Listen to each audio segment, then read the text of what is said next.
আসসালামু আলাইকুম। নতুন আরেকটি ভিডিওতে সবাইকে স্বাগতম।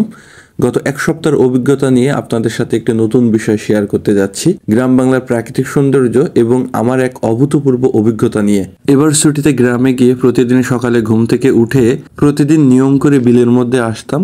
মন ভুলিয়ে দেওয়ার মতো নানান বিষয় চোখের সামনে দৃশ্যমান হতো। সেদিন সকালে ঘুম থেকে উঠে গ্রামে বিলের মধ্যে যাই, দেখি এক পাল বক এসে যে ঘেরটি শেষা হয়ে গেছে, মাছ ধরা হয়ে গেছে, সেই ঘেরের মধ্যে এসে উড়াউড়ি করে বসে পড়ছে।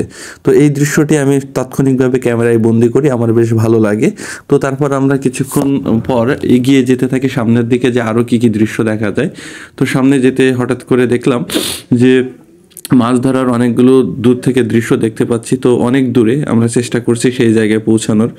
তো চারদিকে শুধু ঘের আর ঘের মাছের এলাকা, এবং গ্রামের যে সৌন্দর্য তার একটি অংশ হচ্ছে এই এলাকার বিল বা মাছ চাষের এরিয়া। সামনের এই লম্বা অংশটি মূলত খাল এবং এপাশে ঘের। তো খাল দিয়ে মূলত নদীর পানি আসে, এসে ঘেরের মধ্যে প্রবেশ করে। বিশেষত বাগদা চিংড়ি উৎপাদনের ক্ষেত্রে এই খালের পানি অর্থাৎ নদীর পানি খুব গুরুত্বপূর্ণ। ঘেরের পাশে খালগুলো মূলত সবার জন্য উন্মুক্ত। তো অনেকেই খালের মধ্যে আটন পেতে মাছ ধরে। তো আমি দেখতে পেলাম যে সামনে কেউ একজন খালের মধ্যে দাখি দিয়ে এবং আটন পেতেছে এবং মাছ ধরার চেষ্টা করছে। তো শীতের সময় বেশ মাছ পাওয়া যায় গ্রাম অঞ্চলে, এই সময় ঘেরভেড়ি শেষে পেলে। তো খালে হয়তো এইভাবে মাছ পাওয়া যাবে না, কারণ জোয়ার ভাটা যত থাকবে তত মাছ পাওয়ার সম্ভাবনা বেশি থাকে। তো আমরা ধীরে ধীরে সামনের দিকে এগিয়ে যাওয়ার চেষ্টা করি।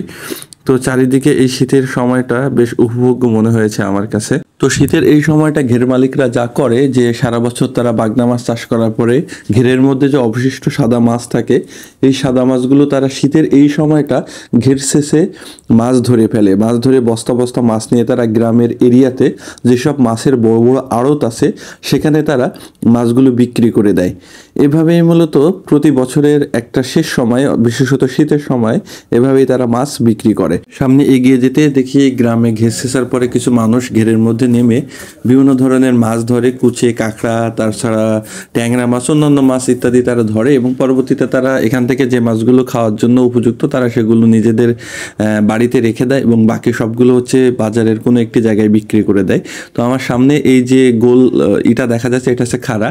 এই খাড়ার মধ্যে তারা মূলত কুচে রেখে দেয়। কুচিটা বাজারে 70 থেকে 80 টাকা দরে বিক্রি করে, এবং পরবর্তীতে এই কুচে দিয়ে কিন্তু যেমন কাঁকড়ার খাদ্য হয়, অর্থাৎ কাঁকড়া ধরে। তো সেই কাঁকড়াগুলোর জন্য একটা উপযুক্ত খাদ্য বা খাবার হচ্ছে এই কুচে। তাছাড়া শীতের দিনে ঘের মালিকরা তাদের ঘের থেকে মাছ ধরার পরে অবশিষ্ট যা মাছ থাকে তা সাধারণ মানুষের জন্য রেখে দেয়, এবং পরবর্তীতে এই মানুষগুলো মাছ ধরে নিয়ে যায়।